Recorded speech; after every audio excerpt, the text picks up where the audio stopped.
Om, Bapak Ibu Saudara, selamat pagi.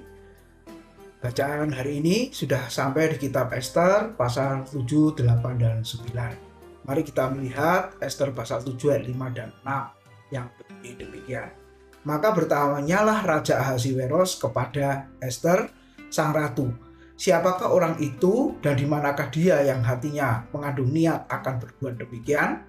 Lalu jawab Ester, penganiaya dan musuh itu ialah Haman, orang jahat ini. Maka Haman pun sangatlah ketakutan di hadapan raja dan ratu. Amin. Judul renungan pagi kita hari ini adalah menabur kejahatan menuai kematian. Saudara, siapakah Haman? Ada hubungannya di kitab Ester pasal yang ketiga, saudara. Di situ dikatakan Haman adalah orang Agag yang dikaruniakan kebesaran dan kehormatan oleh Raja Ahasiweros. Kemudian karena kedudukannya itu, semua orang sujud menyembah kepadanya. Tetapi ada seorang yang bernama Mordekai yang tidak sujud, sehingga Haman menjadi panas hati, kemudian penuh dengan kemarahan, dan puncaknya adalah berencana membunuh Mordekai dan semua orang-orang Yahudi yang ada di wilayah kerajaan Ahasiweros. Juga melaporkan peristiwa itu kepada raja, dan akhirnya saudara dengan surat kuasa yang dimeterai oleh raja, akhirnya berencana bertindak untuk membunuh semua orang Yahudi. Dan berita itu sudah tersiar di mana-mana sehingga orang Yahudi, kata Alkitab, berkabung. Mereka berpuasa dan mereka menangis. Ada di Ester pasal 4 ayat yang ke-3.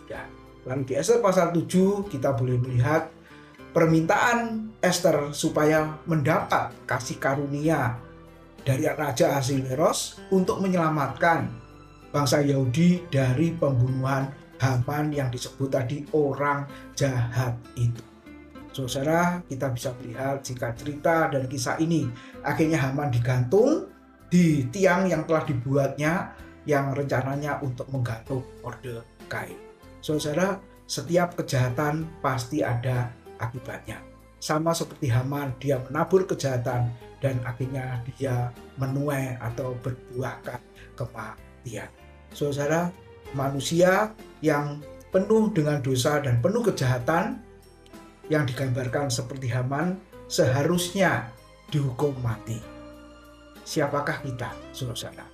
Kita tadinya juga adalah orang dosa dan penuh dengan kejahatan, tetapi bersyukur atas kasih setia Tuhan, sehingga kematian itu digantikan oleh Yesus Kristus yang tergantung di kayu salib.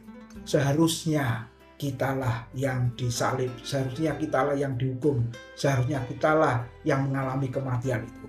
Tetapi semuanya itu sudah digantikan oleh Kristus. Oleh sebab itu kita harus terus bersyukur kepadanya, mengikut Dia dan melayani Tuhan kita dengan setia.